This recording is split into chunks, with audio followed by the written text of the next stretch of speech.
Okay, those are called sixths.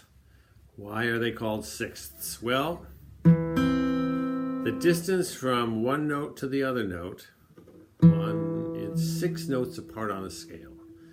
So in this case, 1, 2, 3, 4, 5, 6. It's what they call an interval. It's just the sound. You've heard it a million times, and you'll hear it a million more. So I want to show you some basic things about it, then I'm going to do another video where I play a solo using these sixths. So how do I get a sixth? What I do, I'm starting off with a C chord here. This note here is a C, the second fret, the first fret on the second string. So on these strings, the second and fourth, and also the first and third, you can create a sixth by playing the root, going over 2 strings, up 1 string, 1 fret. So that would be a C chord. You can see it's part of the chord. If I wanted to do a D, well, C sharp, D. Okay, so you just got to get to know your notes. There's an E right there. Also, if I want to do an A, well, here's my first string. Here's an E, that's an F, that's a G, that's an A. Okay? So that's the first thing you should do, is just look around the guitar and try to find some of these places where you can play these. These dots are very handy. That dot on the first string, the 3rd fret, is the G, that's the A, and that's the B. And then on the 2nd string, that's a D, that's an E, and that is an F sharp or a G there. Okay, now what about minor chords? Well, on minor chords, let's take the A. So we've got the A note here, 2 strings up, 1 fret higher. If we drop this one fret, we get an A minor, G minor.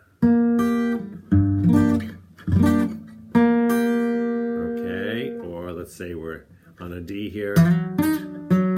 Here's a D minor. We just take that lower note and drop it 1 fret. So now you've got a basic position for major or minor.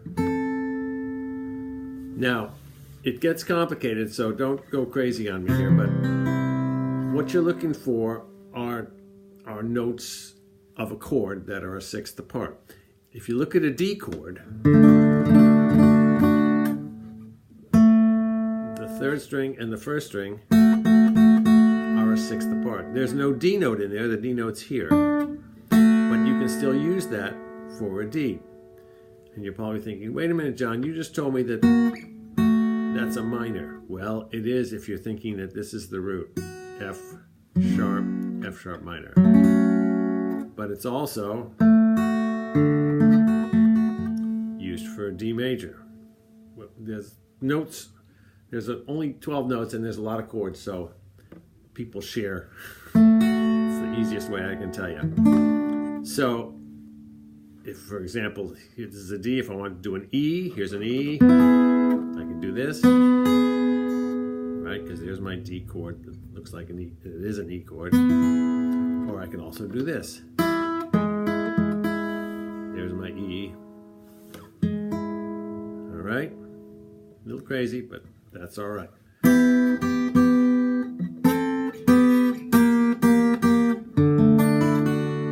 Same thing applies to the minor. So if I play a D major, I play a D minor, I get that shape. And again, you're saying, wait a minute, John, you just told me that was an F major. Well, it is. But if I put a D with that, playing this open D string with it, it's a D minor. So I know you're scratching your heads out there, you people who haven't dealt with these before, but they're very handy. And I'm going to show you one other little trick. Let's take a G major. So there's my G note, 3rd fret on the 1st string, and now the 4th fret on the 3rd string. Okay, Here's a little lick. Brown-Eyed Girl or 10,000 Other Songs. What I'm doing is I'm just walking up the G scale and back down, and I'm following it a sixth below on this G string.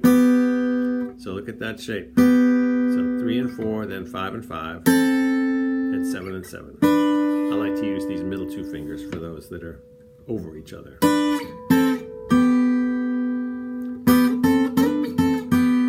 that's for the major. This would be a D.